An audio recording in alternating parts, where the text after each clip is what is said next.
presque de l'info. C'est la revue de presse de Nicolas Canteloup.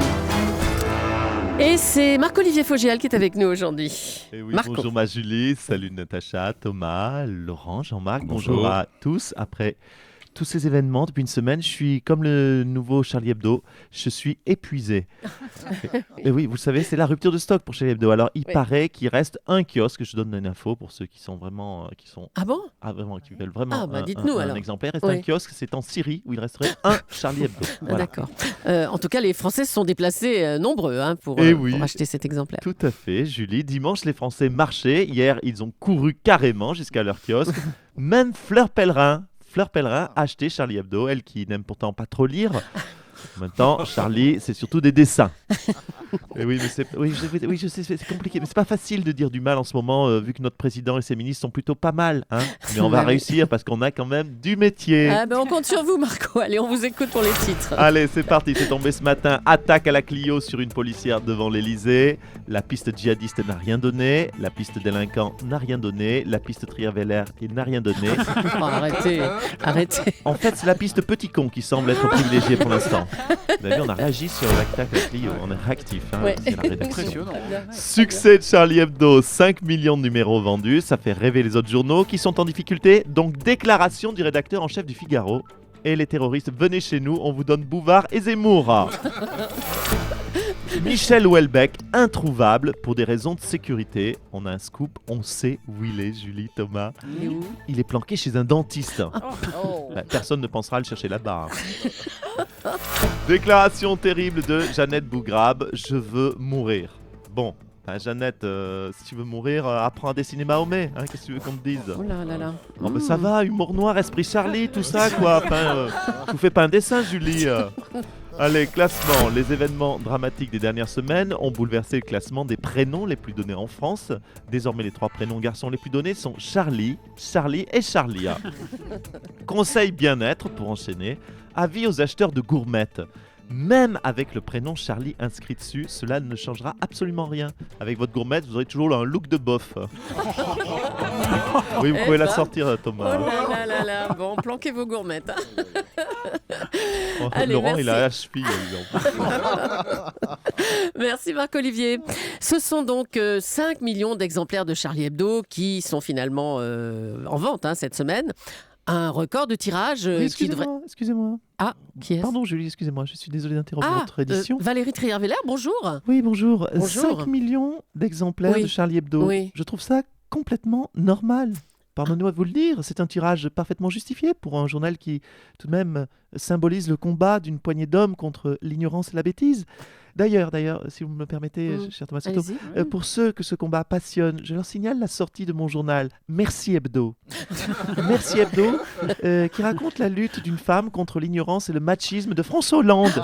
Alors Valérie Trier-Vélaire, c'est pas comparable enfin. Et puis les caricaturistes de Charlie sont morts, faut-il le rappeler ? Non, s'il vous plaît, cher Jules Leclerc, n'allez pas sur ce terrain. Vous ne pouvez pas me demander décemment d'assassiner François Hollande. Oh là là, mais attendez. J'ai le sens tout de même des responsabilités. Oh là là, mon Dieu. Je ne suis pas prête à tout non plus. Je ne dévoilerai jamais que François a dessiné Mahomet sur les murs de l'Élysée. Oh, c'est ça. Ce n'est pas moi à révéler qu'il a fait manger du porc à Tariq Ramadan. Ce n'est pas mon rôle. Bon, on va peut-être vous laisser la Valérie. Oui. Allez, à bientôt. À bientôt. Pas pour le détruire, c'est pour me reconstruire. Dieudonné a été placé en garde à vue hier pour apologie du terrorisme. Le ministre de l'Intérieur est avec nous. Bonjour, monsieur le ministre.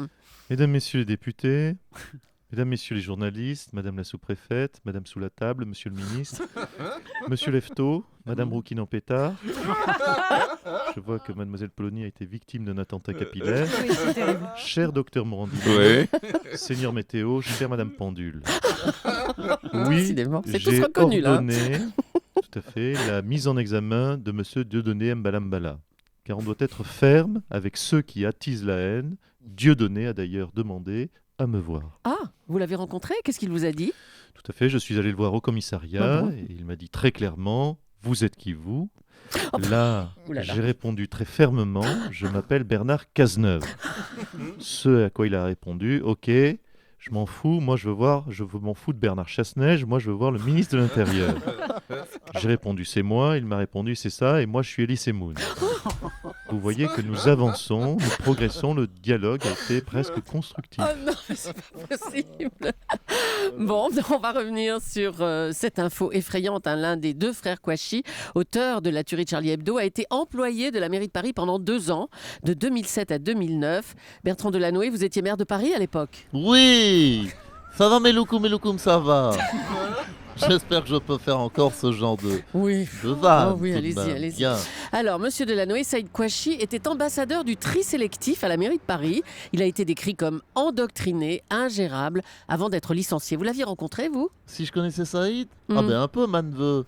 Ah ben oui. Oh le vilain gardement que c'est qu'était ce Saïd.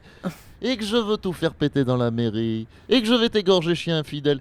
Mais je lui disais, mais Saïd, mais calmez-vous, je vois bien que vous êtes un jeune homme en colère. Et je vous comprends, mais il existe une solution à cette haine. C'est le tri sélectif.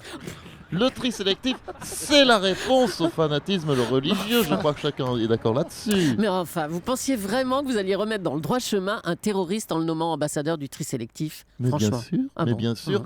Écoutez, Julie, réfléchissez. Rendre les terroristes éco-responsables, c'est notre mission, la mairie de Paris. Non mais Oussama Attendez, Oussama mais c'est qui Oussama ? Oussama, c'est notre nouvel ambassadeur Vélib et éco-friendly.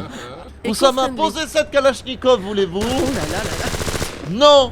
Non, ce n'est pas bien, Oussama. Tirer sur ce Vélib n'est pas la solution à votre colère, Oussama. Filez donc, chenapan. C'est l'heure de votre pause. Allez-y alors. Et tiens, j'ai une bonne nouvelle pour vous, Oussama. Je vous ai trouvé le nouveau Charlie Hebdo qui est en rupture de stock. Vous voyez, vous avez de la chance, Coquinou. Je m'occupe bien de vous. Hein. Je vous chouchoute. Allez, merci Bertrand Delanoë. Déjà 700 000 exemplaires de Charlie Hebdo qui se sont envolés hier. Dans certains endroits, ce fut la foire d'empoigne. Nelson Montfort, vous êtes chez un marchand de journaux. Alors racontez-nous comment ça se passe ce matin. Ouais, bonjour mes chers, écoutez, ici c'est de la folie, il ne reste qu'un exemplaire, c'est Fabrice, 37 ans, 78 kilos, qui vient de mettre la main dessus. Oh non, là, magnifique retour de Benoît, 25 ans, 98 kilos, qui fait un croche-pied impeccable, suivi d'un main Washigiri, une clé de bras. Il lui arrache le journal, il court vers la caisse. Fabrice a le bras cassé, c'est merveilleux. Oh non, aïe. Oh là là, mais qu'est-ce qu'il y a là, On Nelson ? a Natacha Polony qui vient de planter le bras de ce pauvre malheureux avec son stylo européen. Oh là, c'est fabuleux, quel match. Oui, c'est Natacha qui l'emporte. Bravo Natacha à son exemplaire de Charlie Hebdo. What a victory, Natacha, décidément, c'est important de se mettre sur la gueule pour défendre la paix à vous Paris. Julie, on va parler de vous un petit peu, Julie. Ah bon ? Ouais, Oh il y a non, Nikos non. qui est avec nous. Si, il y a un très bel article dans c'est la important. presse, dans le Nouvel Obs Télé, qui est titré The Voice, et qui dit en gros que c'est vous, The Voice 2015, hein, Nikos. C'est Oui, Julie. tout à fait. Je suis habilité à le dire. C'est Julie qui est The Voice 2015. Salut le morning, salut à tous. Il y a un article sur la seule Julie plus célèbre que Julie Gaillet. C'est The Voice, oui, c'est la voix. The Voice of Europe One, c'est notre Julie. Julie qui a cette voix, nous sommes tous d'accord là-dessus, une voix unique, une voix qui ne change pas, une voix toujours suave, toujours sensuelle. Julie se serait fait lifter et botoxer la voix à plusieurs reprises aux États-Unis. Je voulais pas en parler. Chers auditeurs, sa voix a 29 ans alors que Julie en a 34. Oui, Dans Téléops Média, tiens d'ailleurs une très belle photo de Julie, je vous conseille de l'acheter. Très belle photo de Julie, tel Bardot sur une sublime moto. Une photo qui date de 1973. Julie a donc à cette époque 3 ou 4 ans. Merci Nikos. Et Nikos, le vrai Nikos qui a réagi sur Twitter à l'instant et qui dit que non seulement vous êtes The Voice 2015, mais vous êtes The Voice de toutes les saisons. C'est gentil ça, hein? Oh, merci Ça vous Nikos. touche, hein. Et merci, beaucoup. Nico. Oui, je sais aussi. faire ce genre d'hommage. Et merci Nikos. Nicolas Merci à Cantu qu'on tous. retrouve demain matin en direct juste avant 9h moins le quart. Europe